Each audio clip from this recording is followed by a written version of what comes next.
Hello friends, आपके अपने YouTube mechanical academy पे आप सभी का स्वागत है। डियर फ्रेंड, आज हम टेक्निकल के बारे में डिस्कस करेंगे। मैकेनिकल डिप्लोमा इंजीनियरिंग और बीटेक इंजीनियरिंग जो एसएससी जेई को लेकर प्रिपरेशन कर रहे हैं, उन उनका एग्ज़ाम 4 महीने के बाद होने वाला है और उसको लेके हम लोग यहाँ तैयारी करा रहे हैं इस चैनल पे। तो हम लोग आज देखेंगे कि एसएससी जेई में जो 100 नंबर के जो टेक्निकल पार्ट बी में आते हैं उसके बारे में हम डिस्कशन करेंगे। और मैं आज सिलेबस लेके आया हूँ। सिलेबस में क्या क्या है वो मैं आपको बताऊँगा। और आज हम बेसिक थर्मोडायनेमिक के कुछ बेसिक कंसेप्ट सीखेंगे और इससे रिलेटेड कहाँ कहाँ से क्वेश्चन आते हैं आपको मैं बताऊंगा। तो फ्रेंड्स, आइए स्टार्ट करते हैं। एसएससी जेई मैकेनिकल के सिलेबस को लेके हम लोग डिस्कस करते हैं, क्या क्या सिलेबस में है और कितना पढ़ना है और कहाँ तक पढ़ना है मैं आपको बताऊंगा। चलिए फ्रेंड शुरू करते हैं। आइए फ्रेंड्स, हम शुरू करते हैं। SSC JE mechanical engineering, mechanical का जो सिलेबस है एसएससी जेई का, मैकेनिकल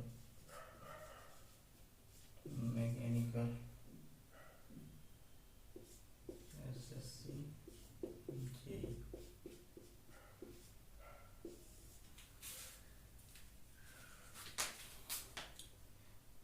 मैकेनिकल इंजीनियरिंग में सिलेबस है थियरी ऑफ मशीन। मैंने आपको पहले वीडियो में बताया था थोड़ा सा। आज हम डिटेल में देखेंगे इस सिलेबस को कैसे डिफाइन किया गया है। इसमें है आपका theory of machine,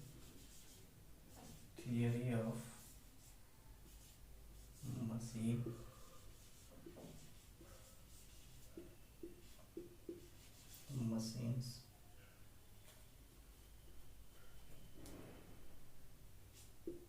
theory of machines, और है machine design and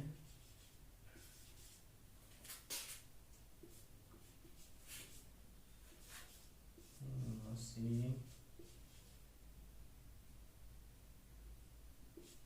design.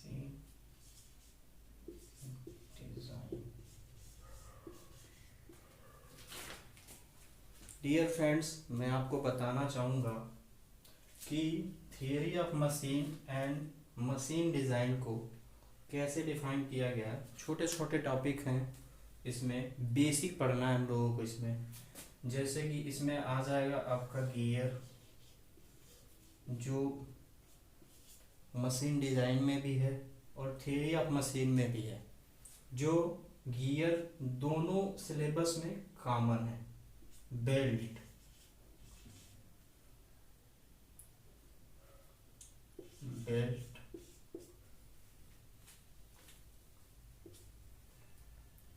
Gear और बेल्ट, और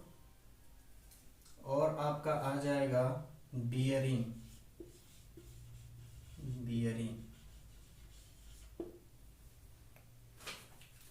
ये गियर, बेल्ट और बियरिंग मशीन डिजाइन और थियरी ऑफ मशीन में ये तीनों टॉपिक कॉमन है। और भी कुछ टॉपिक कॉमन है, वो जब मैं थियरी ऑफ मशीन और मशीन डिजाइन जब डिस्कस करूँगा, आपको पढ़ाऊँगा, तब वहाँ पे हम सीखेंगे कि थियरी ऑफ मशीन में जैसे कि फ्रेम हो गया, स्ट्रक्चर हो गया, motion, velocity, type of motions, degree of freedom निकालना वहाँ सीखेंगे हम लोग। और छोटे छोटे टॉपिक हैं थियरी ऑफ मशीन को लेके, तो वहाँ पे हम लोग सीखेंगे कि कैसे उसको हम लोग अच्छे से पढ़ेंगे और क्वेश्चन भी लगाएंगे इसके आने वाले। जैसे टॉपिक ख़त्म होगा वैसे हम लोग इसके क्वेश्चन पे जाएंगे और प्रीवियस ईयर के क्वेश्चन और नए क्वेश्चन को हम लोग इंक्लूड करके उसको सीखेंगे और उसको पढ़ेंगे कि आने वाले समय में जो एग्ज़ाम है उसमें अच्छा से अच्छा स्कोर किया जा सके। थियरी ऑफ मशीन और मशीन डिज़ाइन को लेके हमारा जो पेपर होता है उसमें आता है करीब 8 से 9 क्वेश्चन आते हैं, बहुत हाई लेवल के नहीं लेकिन लो लेवल के आते हैं, जिसमें हम लोग 8 से 9 क्वेश्चन आते हैं, उसमें इजी से स्कोर कर सकते हैं। और बहुत अच्छे टॉपिक आते हैं। प्रेशर थियरी आती है, जो थियरी ऑफ मशीन की, जो थियरी ऑफ मशीन का टॉपिक है, उसमें से 1-2 क्वेश्चन आ जाते हैं। बाकी हम डिग्री ऑफ फ्रीडम निकालना सीखेंगे, वहाँ से क्वेश्चन आएंगे। चलिए अब दूसरे टॉपिक पे आते हैं हम लोग। ये हो गया आपका थियरी ऑफ मशीन और मशीन डिजाइन। उसके बाद आ जाता है आपका engineering mechanics. Engineering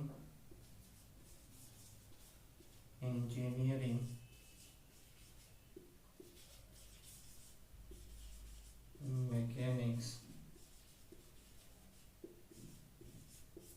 engineering mechanics and strength of material and strength of material.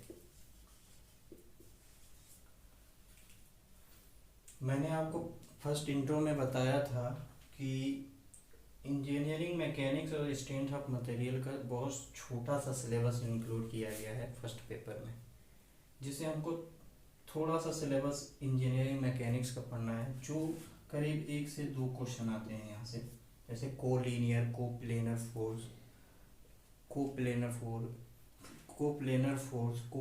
Force, moment of inertia, और आपका आ जाएगा प्रेशर एंगल। ये सारे चीज़ इसमें इंक्लूड किए जाते हैं engineering mechanics. Strength of material में हमारा क्या आ जाता है, साफ्ट आ जाता है। फिर आपका आ जाता है type of beams, stress, column, वहाँ से आपको क्वेश्चन पुटअप किए जाते हैं। अब theory of machine, property of materials आ जाता है, वहाँ से पूछ लेगा इलास्टिसिटी क्या होता है, डक्टिलिटी क्या होता है, हार्डनेस क्या होती है, टफनेस क्या होती है। बेसिक क्वेश्चन आते हैं यहाँ से, उसको हम सीखेंगे स्ट्रेंथ ऑफ मटेरियल और इंजीनियरिंग मैकेनिक्स में। डियर, आगे हम आपको बताऊंगा कि सिलेबस में क्या है। प्रॉपर्टी ऑफ, अब ये तो थियरी ऑफ मशीन और मशीन डिजाइन और इंजीनियरिंग मैकेनिक्स और स्ट्रेंथ ऑफ मटेरियल हो गया।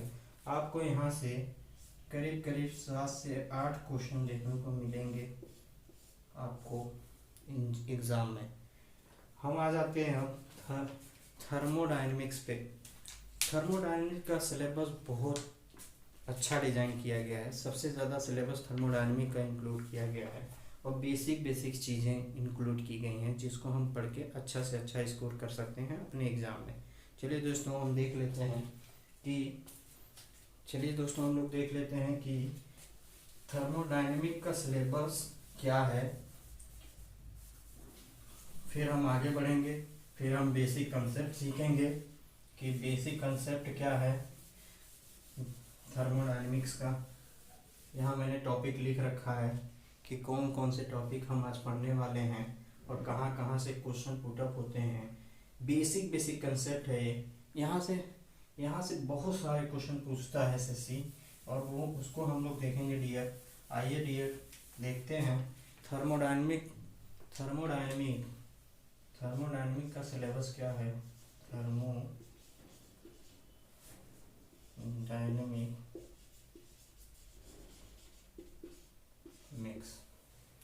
इसमें दिया है डियर फ्रेंड, इसमें दिया है property of pure substance, properties of pure substance.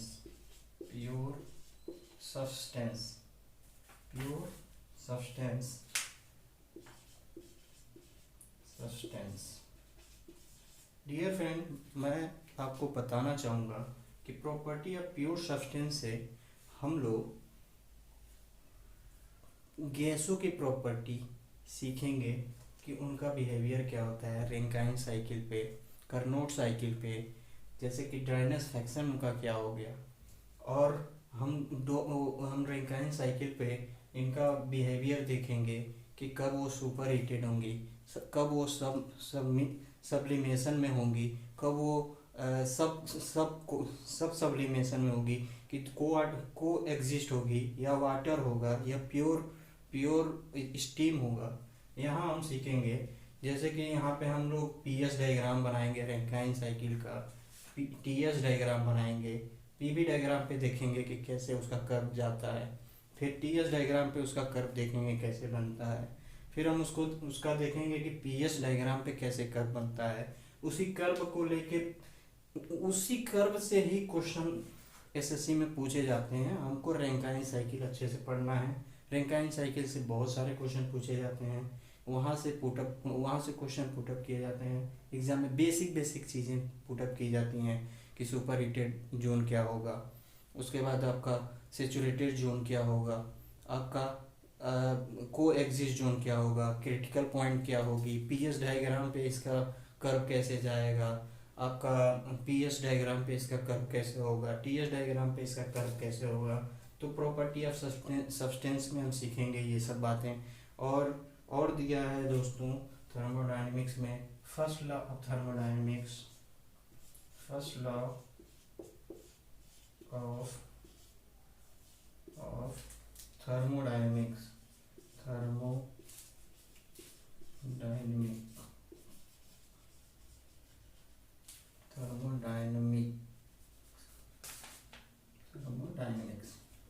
First law में हम सीखेंगे कि आपका डेल क्यू बराबर होता है DE प्लस डेल डब्ल्यू के। यहाँ हम देखेंगे कि इंटरनल एनर्जी क्या होती है, हीट क्या होता है, और वर्क क्या होता है। विभिन्न प्रोसेस के लिए वर्क हम निकालेंगे, विभिन्न प्रोसेस के लिए हम हीट निकालेंगे। ये इंटरनल एनर्जी को हम देखेंगे एज टर्म ऑफ टेम्परेचर्स, कैसे डिपेंड करता है टेम्परेचर पे, कितने प्रोसेस के लिए इंटरनल एनर्जी कांस्टेंट रहती है, किस प्रोसेस पे कितना internal energy and heat energy में कन्वर्ट होती है, कितना इंटरनल एनर्जी वर्क में कन्वर्ट होती है, कितना वर्क हीट में कन्वर्ट होता है, और कितना हीट वर्क में कन्वर्ट होता है। हम यहाँ फर्स्ट लॉ ऑफ थर्मोडायनेमिक्स में देखेंगे। उसके बाद आता है आपका थर्मोडायनेमिक्स में, सिलेबस में आता है second law of thermodynamics, second law of thermodynamics. यहाँ हम देखेंगे सेकेंड लॉ ऑफ थर्मोडायनेमिक्स में हम दो लॉ पढ़ेंगे, जिसमें एक होगा क्लासियस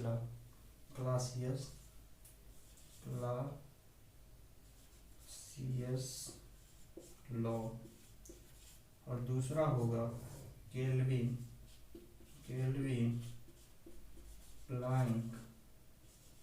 प्लैंक लॉ।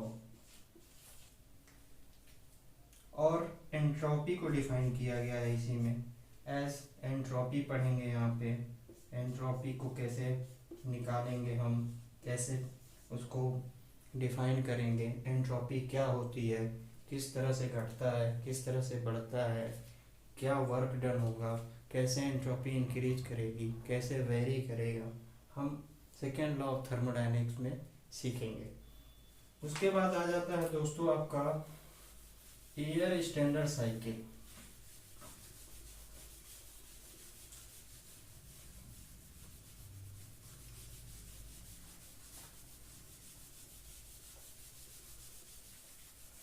उसके बाद आ जाता है दोस्तों एयर स्टैंडर्ड साइकिल, ये भी थर्मोडायनेमिक का पार्ट है। Air standard cycle, air standard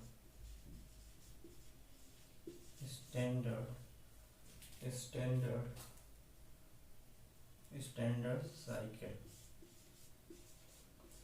यहाँ हम विभिन्न प्रकार की साइकिल पढ़ेंगे कि आपका जूल साइकिल क्या होता है, बेल कोलिमन साइकिल क्या होती है, कार्नोट साइकिल क्या होता है, कैसे उनका वर्क डन निकलता है, कैसे एफिशिएंसी निकलती है।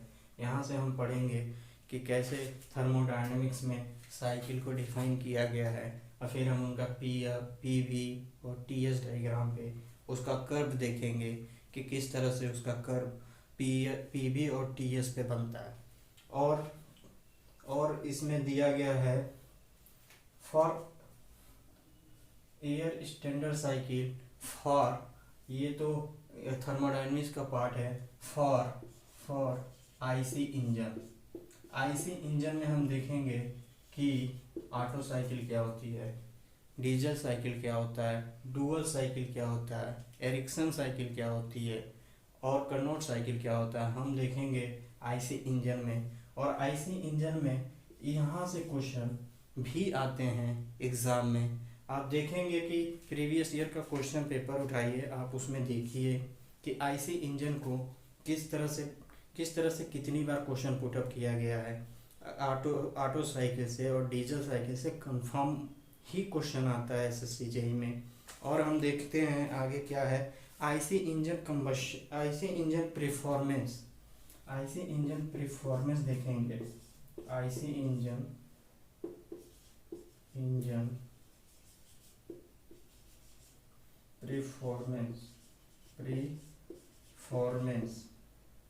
परफॉर्मेंस यहाँ हम देखेंगे कि आईसी इंजन का परफॉर्मेंस कैसे वेरी करता है आपका एफिशिएंसी के साथ, टेम्परेचर के साथ, प्रेशर के साथ, कैसे उसकी एफिशिएंसी बढ़ जाती है, कैसे एफिशिएंसी घट जाती है, कैसे उसके ऊपर लोड का इफेक्ट पड़ता है, कैसे उसमें फ्यूल का इफेक्ट पड़ता है, कैसे उसमें लुब्रिकेशन का इफेक्ट पड़ता है। हम इसमें सीखेंगे आईसी इंजन परफॉर्मेंस में।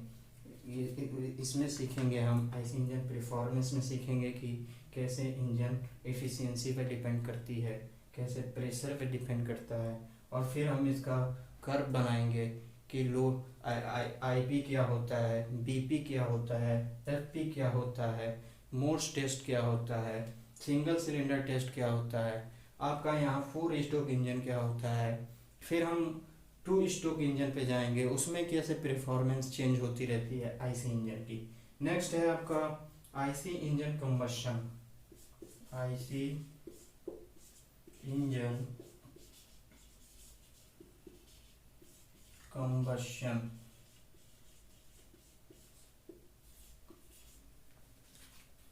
यहाँ हम देखेंगे कि फ्यूल का कंबशन कैसे होता है, कैसे किस पे प्रेशर पे कंबशन होता है, कि वैल्यूम पे कंबशन होता है। कंबशन के लिए क्या क्या रिक्वायरमेंट होती है आईसी इंजन में, कंबशन को हम कैसे घटा सकते हैं। इसमें डिटोनेशन को डिफाइन किया गया है कि कैसे कंबशन के हिसाब से कैसे डिटोनेशन डीजल इंजन के साथ वेरी करता है, कैसे ऑटो इंजन के साथ वेरी करता है, कैसे डुअल इंजन के साथ वेरी करता है। हम इसमें सीखेंगे कि आईसी इंजन में कंबशन पे कैसे वेरी करेगा, आईसी इंजन में सीखेंगे दोस्तों। डियर फ्रेंड, फिर आगे है आपका IC engine cooling and lubrication. IC engine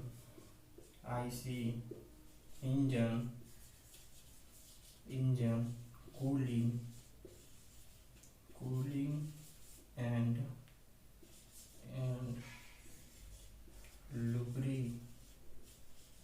लुब्रिकेशंस। इसमें हम देखेंगे कि वाटर कूलिंग क्या होती है डीजल इंजन, डुअल इंजन और ऑटो इंजन में, और एयर कूलिंग कैसे होती है। उसके बाद लुब्रिकेशन देखेंगे कि फ्लैश चैम्बर लुब्रिकेशन क्या होता है, फ्लोट चैम्बर लुब्रिकेशन क्या होता है, कैसे अरेंज किया जाता है आईसी इंजन में, कैसे उसको व्यवस्थित किया जाता है आईसी इंजन में। डियर फ्रेंड, हम इसमें देखेंगे कि लुब्रिकेशन और कूलिंग से क्या इफ़ेक्ट पड़ता है एफिशिएंसी पे, जो आईसी इंजन डिपेंड करता है कि कूलिंग किस प्रकार की है, कितना हीट ट्रांसफ़र हो रहा है एटमॉस्फेयर में। यहाँ हम सीखेंगे कि इंजन की परफॉर्मेंस कैसे डिपेंड करती है कूलिंग और लुब्रिकेशन पे। आगे का टॉपिक है सिलेबस में आपके Rankine cycle of systems.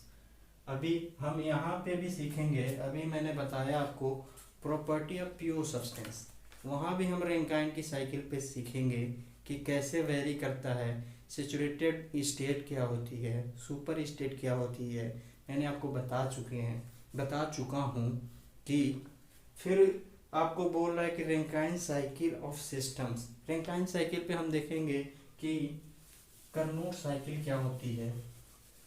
Rankine cycle पे हम बनाएंगे बॉयलर का, और आपको सिखाया जाएगा कि रैंकाइन साइकिल पे P V T S T P H diagram कैसे ड्रॉ करना है, और उस पे क्रिटिकल पॉइंट कहाँ आएगा, सब पॉइंट कहाँ आएगा, सुपर पॉइंट कहाँ आएगा, और सेचुरेटेड पॉइंट कहाँ आएगा, वो हम सीखेंगे Rankine Rankine Rankine cycle of system में। वो हम सीखेंगे रैंकाइन साइकिल ऑफ सिस्टम में। उसके बाद है डियर फ्रेंड बॉयलर्स। इसके बाद आपका पावर प्लांट, यहाँ तक तो था थर्मोडायनेमिक्स। अब आ जाता है आपका power plant.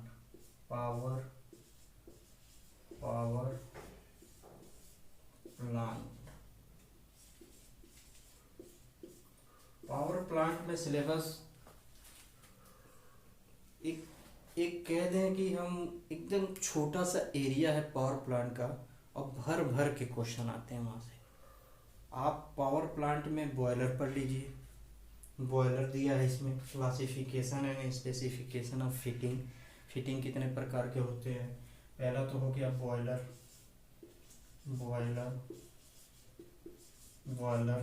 Water tube type और फायर ट्यूब टाइप बॉयलर, दो प्रकार के होते हैं। फिर फायर ट्यूब बॉयलर में आपके हो जाते हैं लोकोमोटिव लिंकेज वर्कर नेस,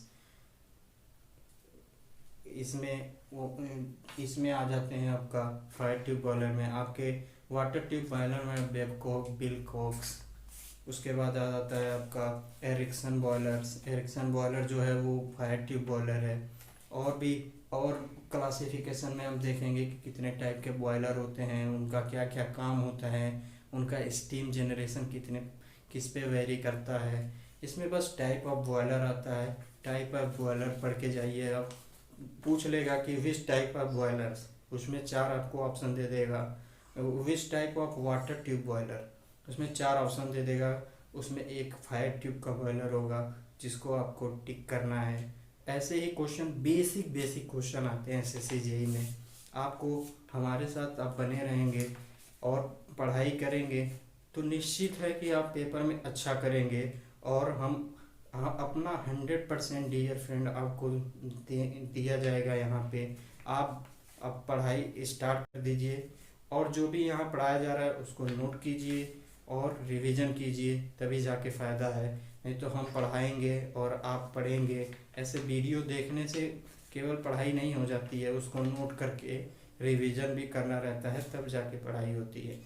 चलिए दोस्तों आगे देखते हैं क्या है। उसके बाद आपका दिया फिटिंग कितने प्रकार के होते हैं। उसके बाद फिटिंग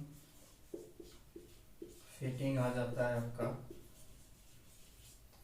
उसके बाद फिटिंग एसओ सीरीज, इसमें आ जाता है आपका फिटिंग में आपका आ जाएगा ब्लो अप को प्रेशर गेज। आपका फिटिंग आ गया ब्लो अप को प्रेशर गेज, और आपका टाइप ऑफ फिटिंग में ये सारे इंक्लूड किए जाते हैं कि आपका ब्लो अप को क्या होता है, आपका प्रेशर गेज क्या होता है, आपका अगर वाटर टैंक फुल हो जा रहा है तो सेफ्टी वाल्व कैसे काम करता है, हम इसमें देखेंगे। और आगे देखते हैं क्या है इसमें। और आगे दिया है आपका एसओ सीरीज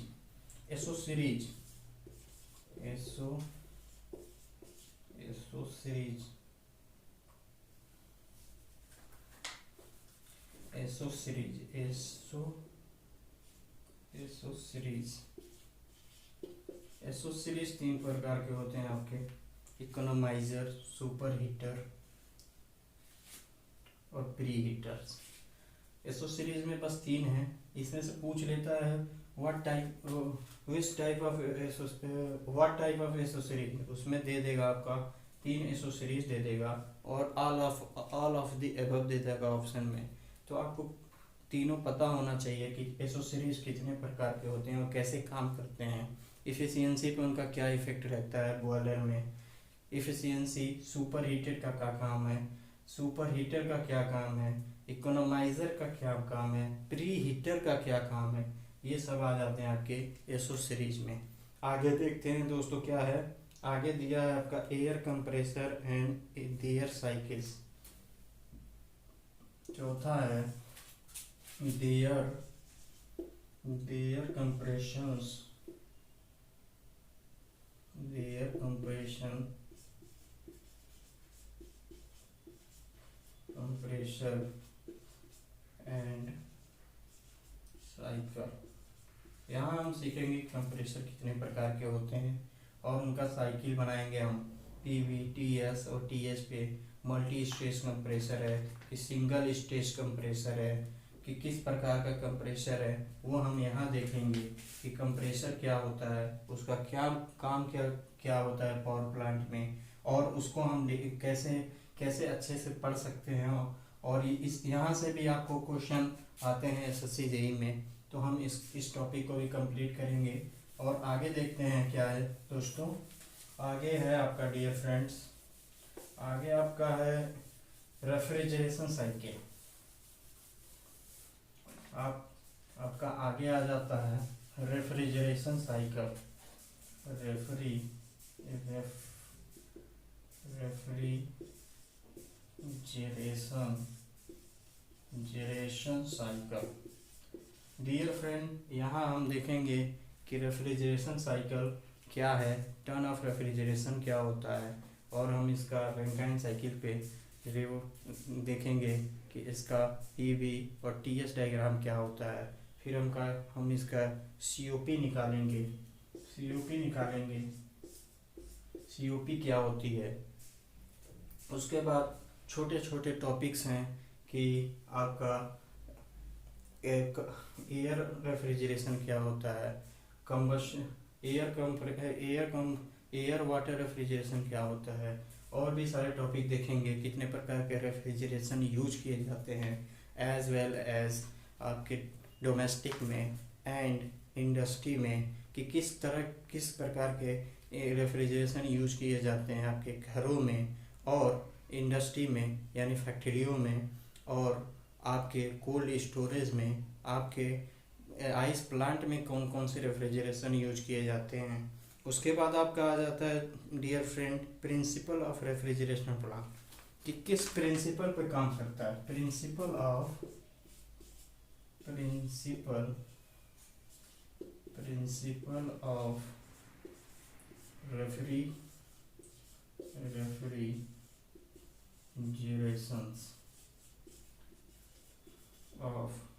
रेफ्रिजरेशन प्लांट।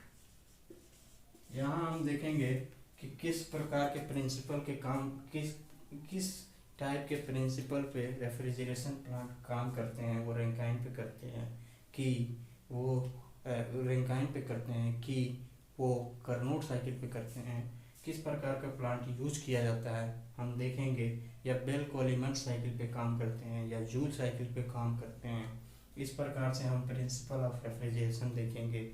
उसमें रैंकाइन प्रिंसिपल क्या होता है, जूल प्रिंसिपल क्या होता है, आपका वेल कोलिमन प्रिंसिपल क्या होता है, आपका कार्नोट प्रिंसिपल क्या होता है, हम यहाँ डिस्कस करेंगे प्रिंसिपल ऑफ रेफ्रिजरेशन में, रेफ्रिजरेशन प्लांट में।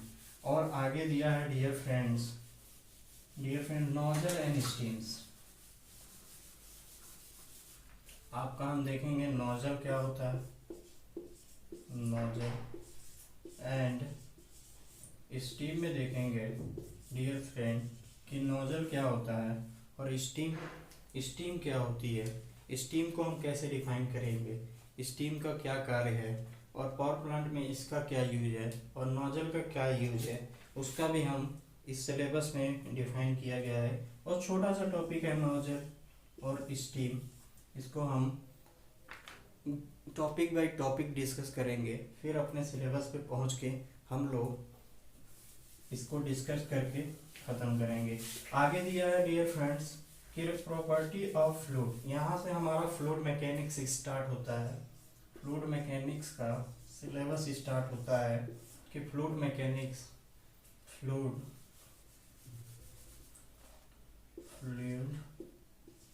Mechanics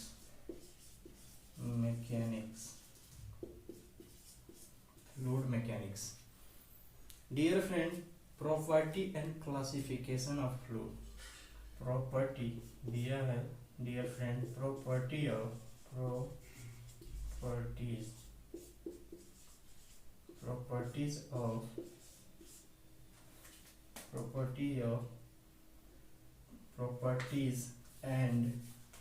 and classification of fluid.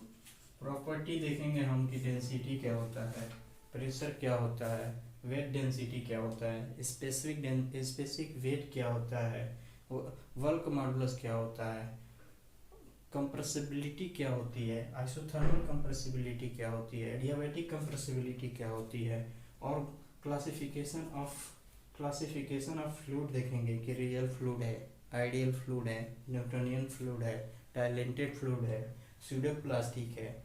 हम इसका बिहेवियर देखेंगे कर्व के द्वारा कि न्यूटोनियन फ्लूइड कैसे कर्व पे वेरी करता है और नॉन न्यूटोनियन फ्लूइड कैसे वेरी करता है। यहाँ हम देखेंगे रियल फ्लूइड क्या होगा और आइडियल फ्लूइड क्या होगा।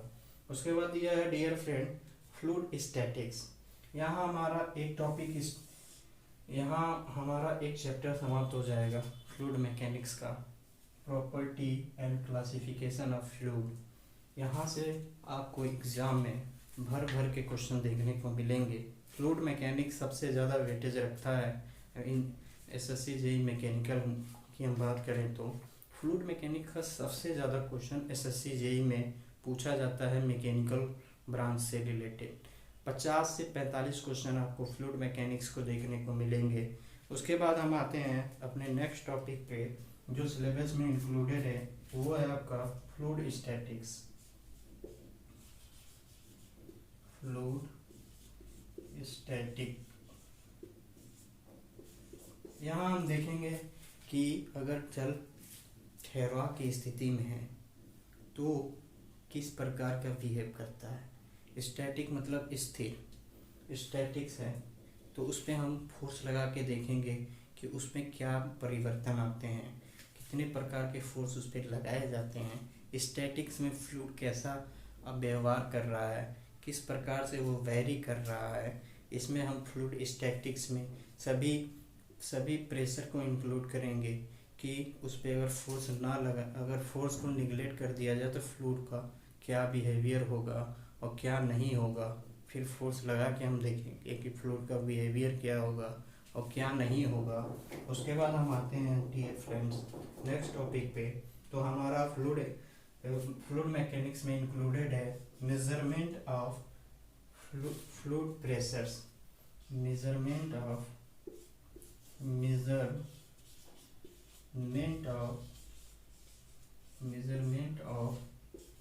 फ्लूइड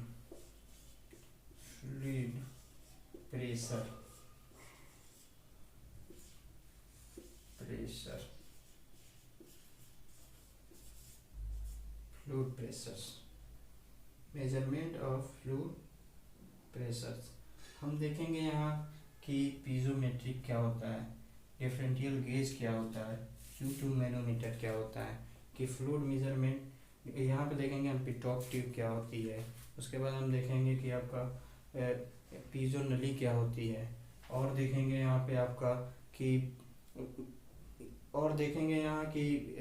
पिटॉट नली के द्वारा कैसे फ्लूइड को मेजर किया जाएगा। और यहाँ पे देखेंगे हम कि बर्नौली थ्योरम कैसे अप्लाई होगा मेजरमेंट करने में। फ्लूइड मेजरमेंट ऑफ प्रेशर में प्रेशर को मेजरमेंट करेंगे तो यहाँ U2 मैनोमीटर लगा के हम कैसे देखेंगे कि फ्लूइड वेरी कर रहा है। उसके बाद हम पीजोमीटर लगा के देखेंगे। उसके बाद गेज प्रेशर लगा के देखेंगे कि प्रेशर को कैसे मेजर किया जा सकता है। उसके बाद डिफरेंशियल मैनोमीटर लगा के देखेंगे कि एक जगह से दूसरी जगह कैसे वेरी कर रहा है फ्लूइड का प्रेशर, यहाँ पे हम मेजर करेंगे।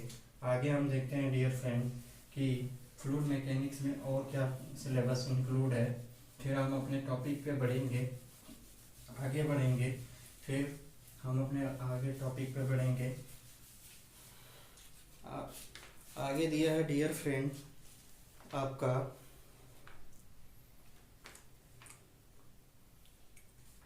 मेजरमेंट ऑफ फ्लूइड प्रेशर हो गया, उसके बाद ये फ्लूइड काइनेमेटिक्स, उसके बाद दिया है dear friend fluid kinematics. Dear friends, इसमें हम फ्लूइड पे प्रेशर लगा के, फोर्स लगा के फ्लूइड का प्रॉपर बिहेवियर देखेंगे। काइनेमेटिक्स मतलब होता है कि बहाव, अगर द्रव बह रहा है या फ्लूइड फ्लो हो रही है तो उस स्थिति में हम कौन कौन से फोर्स लगा के उसको उसकी प्रॉपर्टी चेंज कर सकते हैं, या उसको हम एक दिशा से दूसरी दिशा में ले जा सकते हैं। आपको यहाँ पढ़ाया जाएगा काउटी इक्वेशन क्या होता है, कंप्रेसिबिलिटी, फिर आपका अल्फा निकाला जाएगा, काइनेमेटिक फैक्टर क्या होता है, आपका बीटा निकाला जाएगा कि एक काइनेमेटिक फैक्टर क्या होता है। फिर हम यहाँ फ्लूइड काइनेमेटिक के बारे में डिस्कस करेंगे डियर फ्रेंड। उसके बाद दिया है आपका dynamic of a fluid, fluid kinematics. उसके बाद आ जाता है dear friend dynamic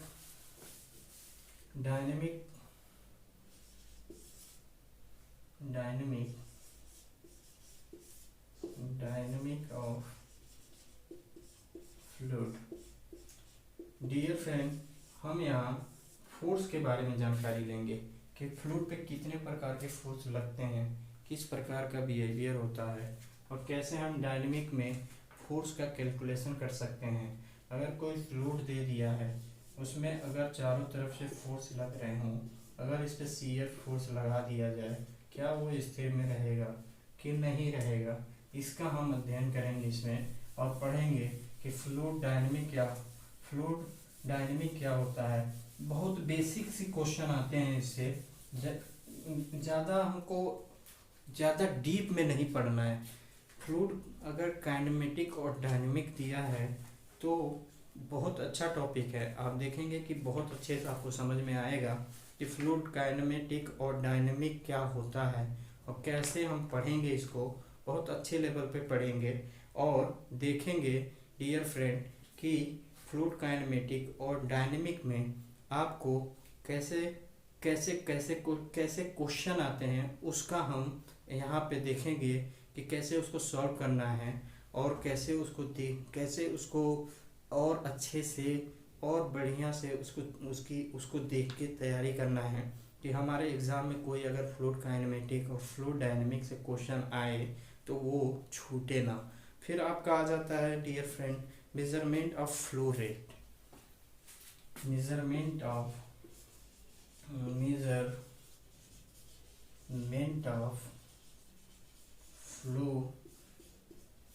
flow rate.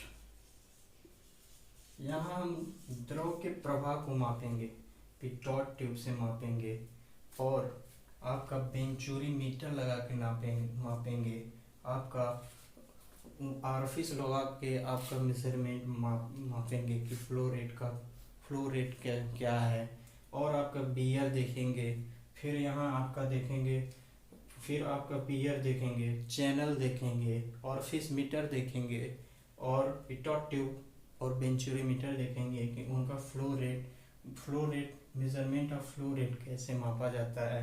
उनका एक डेरिवेशन करेंगे, छोटा सा है, वहाँ हम CV निकालेंगे, CC निकालेंगे, CQ निकालेंगे कि flow of rate, flow of velocity, construction क्या होता है। उसके बाद इसमें हम देखेंगे और यहाँ से क्वेश्चन भर के आते हैं एग्ज़ाम में। आपको यहाँ पढ़ाया जाएगा कि फ्लो रेट को कैसे मेज़र करना है, किस इंस्ट्रूमेंट का यूज करना है। अगर वेलोसिटी मेज़र करनी है तो पिटॉट ट्यूब लगाएंगे, अगर फ्लो रेट मेज़र करनी है तो वहाँ हम अगर ऑरफिस लगाते हैं तो उसका कैसे काम में लिया जा सकता है। अगर वेंचुरी मीटर लगाते हैं तो वहाँ कैसे हम उसका काम ले सकते हैं फ्लो रेट मापने में। आइए डियर आगे देखते हैं और क्या दिया है सिलेबस में। और दिया है डियर आपका बेसिक प्रिंसिपल सीखेंगे फ्लूइड मैकेनिक्स का बेसिक बेसिक प्रिंसिपल देखेंगे। बेसिक प्रिंसिपल देखेंगे कि हमारा फ्लूइड मैकेनिक्स में बेसिक प्रिंसिपल क्या होता है। बेसिक प्रिंसिपल में हम देखेंगे कि फ्लो कैसा, बेसिक प्रिंसिपल में आपका आ जाएगा दोस्तों कि क्या surface tension, property of surface tension देखेंगे। इसमें बेसिक प्रिंसिपल क्या होता है उसके बारे में जानकारी लेंगे। आगे दिया है डियर फ्रेंड, आपका सिलेबस में इंक्लूडेड है, बेसिक प्रिंसिपल हो गया और हाइड्रोलिक टरबाइन। सबसे ज़्यादा क्वेश्चन यहाँ से पुट अप होते हैं डियर फ्रेंड। आप देखिए हाइड्रोलिक टरबाइन से पिछले ईयर का क्वेश्चन पेपर सॉल्व पेपर उठा के देखिए, जो एसएससी ने कितने भर के क्वेश्चन यहाँ से उठाए हैं। हाइड्रोलिक टरबाइन देखेंगे हम, हाइड्रोलिक टरबाइन देखेंगे डियर फ्रेंड। हम देखेंगे कि हाइड्रोलिक टरबाइन क्या होता है और यहाँ हम क्लासिफिकेशन करेंगे कि हाइड्रोलिक टरबाइन क्या है और इनका हाइट क्या है, लेंथ क्या है, क्या इसे किस प्रकार के ब्लेड इस पे सिचुएटेड हैं। फिर इनका हम इफिशियंसी निकालेंगे। फिर देखेंगे कि कितने प्रकार के हाइड्रोलिक टरबाइन होते हैं। उसके बाद आ जाता है आपका डियर फ्रेंड उसके बाद आ जाता है सेंट्रीफ्यूगल पंप।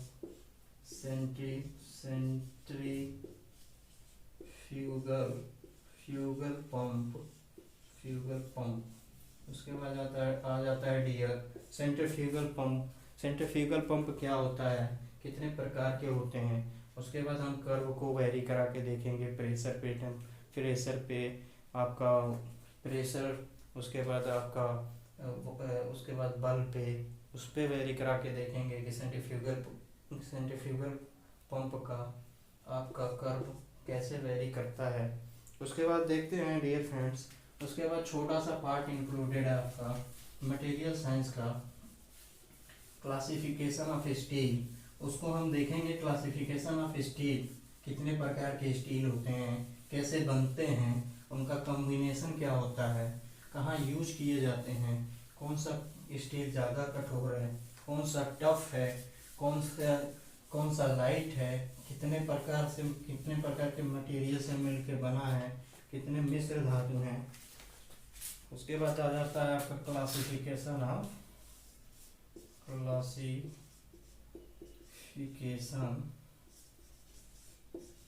Of steel. यहाँ हम देखेंगे डियर फ्रेंड यहाँ हम देखेंगे कि क्लासिफिकेशन ऑफ स्टील क्या होता है और क्लासिफिकेशन ऑफ स्टील में क्या क्या आते हैं। आपका स्टेनलेस स्टील किस प्रकार से किस कंपोजिशन का बना है, आपका हाई स्पीड स्टील किस प्रकार से बना है। और यहाँ पे देखेंगे हम क्लासिफिकेशन ऑफ स्टील में कि किसका कौन सा मटेरियल है और कहाँ कहाँ यूज किया जा सकता है। तो ये रहा आपका सिलेबस। आपको ये सिलेबस पता होना चाहिए। अगर आप एक जेई की तैयारी स्टूडेंट हैं, तो अगर आप एसएससी जेई मैकेनिकल से तैयारी कर रहे हैं तो आपको ये सब पता होना चाहिए डियर फ्रेंड कि आपका सिलेबस क्या है, पढ़ना क्या है और क्या पढ़ना है और क्या नहीं पढ़ना है, आपको पता होना चाहिए डियर फ्रेंड। आज हम देखेंगे बेसिक कंसेप्ट क्या है बेसिक थर्मोडायनेमिक्स के, और आगे देखेंगे हम नेक्स्ट वीडियो में बात करेंगे कि अभी तो हम सिलेबस डिस्कस कर चुके हैं। मुझे लग रहा है कि काफ़ी लंबा वीडियो हो जाएगा, तो इसलिए हम नेक्स्ट वीडियो में हम बेसिक थर्मोडायनेमिक्स के बारे में बेसिक कंसेप्ट सीखेंगे और हमारा फिर सिलेबस यहाँ से कंटिन्यू होगा। अभी के लिए डियर फ्रेंड इतना ही। आप अगर चैनल पे नए हैं तो चैनल को सब्सक्राइब करिए और इसको शेयर भी करिए।